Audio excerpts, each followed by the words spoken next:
Welcome. I'm Doug Smith from Kentucky Valley Educational Cooperative. We're going to be discussing the role of the educator in a trauma-sensitive school. When discussing the educator's role, we'll be looking at changing the perception of the educator, looking at a safety message, and also discussing briefly some self-regulation strategies for the students. The way we view students, our thoughts, ideals, opinions, shape our perception of students. Educators may look at students through three different perceptions: a sick perception, a bad perception, and an injured perception. With a sick perception, there's something internally flawed or deficient in the student. The student may not be to blame for it, but there's not much we can do or they can do. So what it looks like is the student acts out, and the teacher thinks the child is sick, therefore it cannot help his or her actions. With a bad perception, something intrinsic about the student is flawed. Their deviance is a choice. They are fully responsible, and it is their responsibility to change. They should be punished for this behavior. What this may look like would be that the student acts out, and the teacher punishes the student.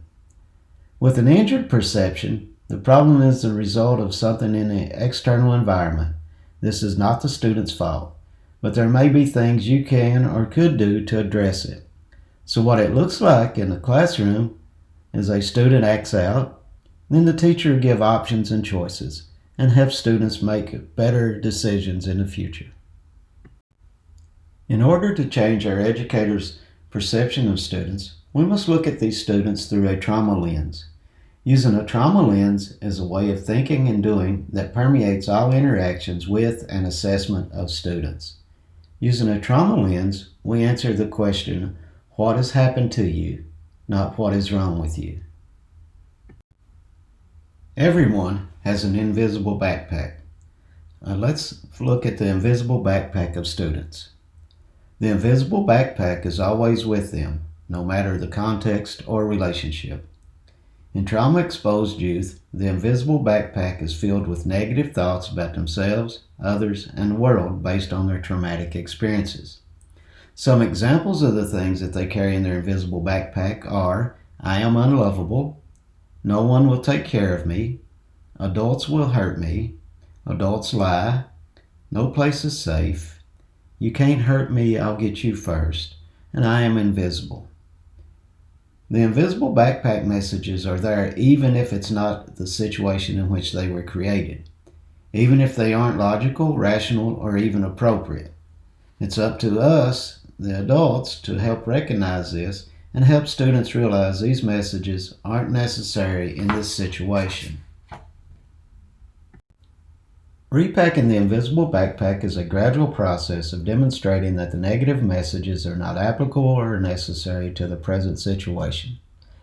Repacking the backpack takes time and occurs gradually.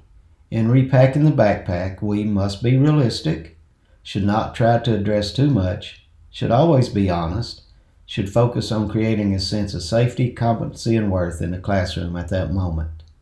Some examples of replacement thoughts we want to help create for the child's backpack are, my teacher cares about me, for I am unlovable.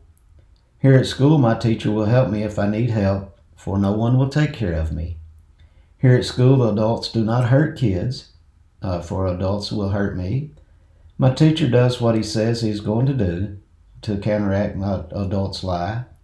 School is a place where I can be safe, for no place is safe.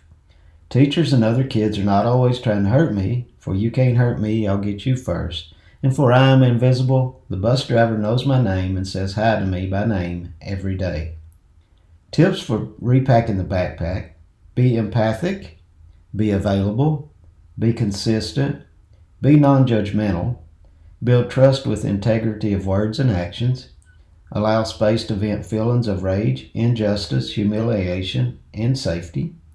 Be patient and control your own emotions, and understand trauma and expect setbacks and tests. Let's briefly turn our attention to safety messages. What is safety? Safety is the feeling of being protected both physically and psychologically. Safety cannot remove all risk and exposure, but can give a sense of protection from those risks. Psychological safety is a critical component of trauma-informed responses. Psychological safety may be threatened by lack of trust for others, an assumption that the world is a dangerous place, and repeated betrayals. Psychological safety is ultimately the perception of the child. Since threats to psychological safety are based on individual perception and experience, they may not be obvious to others. The child's perception of psychological threat will activate the autonomic stress response system, resulting in increased arousal and reducing capacity for emotional and behavioral regulation and cognitive functioning. Schools are generally very good at securing physical safety. Psychological safety is more difficult, but it must be understood and addressed. All staff can be part of creating a psychologically safe school environment. Psychological safety is integrally connected to school climate and culture. A couple of ways that they are connected to the school climate and culture are a perception that the school is a safe place for interpersonal risk-taking, and in psychologically safe classrooms, students and staff feel accepted and respected, with minimal fear of negative consequences. There are simple ways to promote psychological safety in classrooms and schools. When these things are not present, it is more likely students will not feel safe. Then they will not be able to attend to anything else. These are an ongoing endeavor and not a one-time utilization. These practices are probably already part of the way you're doing things. If not, they're easily integrated into the educational process. These are some key elements of promoting a sense of academic comfort and safety to take risks and learn in school. Feel physically safe, to have a sense of security so they can focus, to relax in consistent, predictable routines and people. Feel comfortable and welcome in a school environment, believe people are not likely to hurt them, perceive freedom to take risks and try, feel safe to make mistakes and learn from them. As far as climate expectations and discipline, create a positive, safe class climate, create consistent structure and class expectations, provide predictable schedules, routines, and organization, positive, proactive class behavior management, include instructional discipline approach, and instructional correction procedures. These are some ways to promote a sense of psychological safety for students by promoting academic comfort. Provide supports for student academic success as needed. Explicit instruction. Highlight essential features. Reduce the volume of work and homework. Differentiate instructional demands, strategies, and incentives. Decrease stress and anxiety of tests. And above all, make learning fun. Another strategy that educators can use is presenting students with a safety message. Safety messages must address both the interaction with the child and the context surrounding the child. Safety messages are communicated verbally and non-verbally through language, actions, and expressions. Safety messages never include any corrective or directive elements. Such messages would undermine safety. Communicating availability and empathy. Trauma-exposed youth need to know you are attending to their needs, hearing them, and understanding them. It may be better to let them know when you can focus on them rather than try to multitask as they are talking to you. Normalizing. Trauma-exposed youth often feel isolated and alone. Normalizing and validating their fears and emotions helps them to feel less alone and safe. Model effective vocabulary. Many trauma-exposed youth may have limited ability to express emotion. Introducing the range and variety of emotions as well as the continuum of intensity is important. Create safety.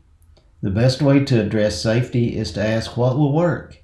If the youth are unsure, collaborate to explore possibilities and try them out. This can be empowering for the student. Reality-based. Be careful about making grand or sweeping promises. We cannot control everything in a child's life. Partnering.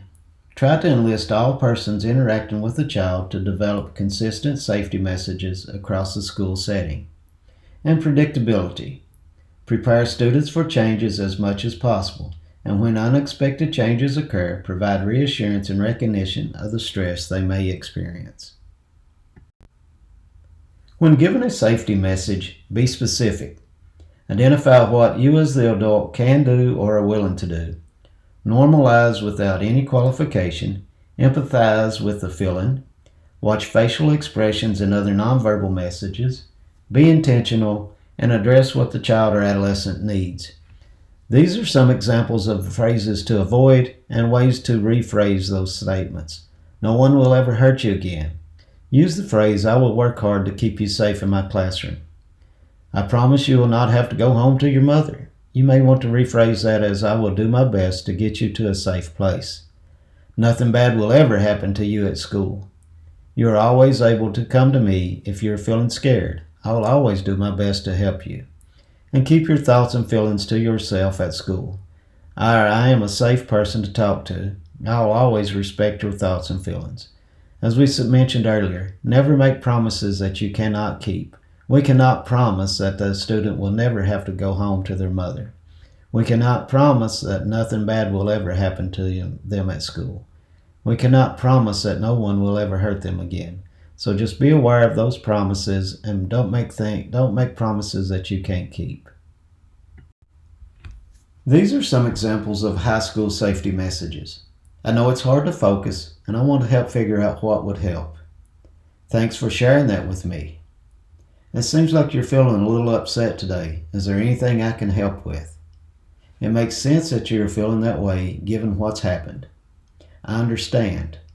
I want to help if you think I can. How can I help you to have a better day? Let's look at some self-regulation strategies. So what is self-regulation? Self-regulation involves controlling one's behavior, emotions, and thoughts in the pursuit of long-term goals.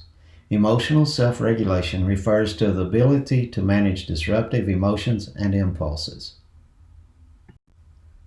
These are some classroom strategies for self-regulation. This is not an all-inclusive list, and there may be some strategies that you have used in your classroom that have been very successful. One thing that can help you to get to calming behavior is SOS. Stop, orient, self-check. Stop or slow down, take a time out, sit comfortably, one thought at a time, and pay attention to the natural rhythm of breath. Orient yourself. Focus on the present, look around, notice your surroundings. Where are you? Who are you with? And notice the feeling of your body in the chair or in the present space. And then self-check. On a scale from 1 to 5, how much stress are you under? And on a scale from 1 to 5, how much control do you have over the situation? A self-regulating strategy that has demonstrated promise for use in schools is mindfulness. Mindfulness is not a way to tune out and avoid.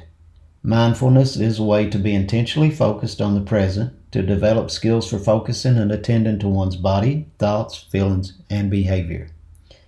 Some key ideas to remember is teaching mindfulness is not a single lesson, it requires practice.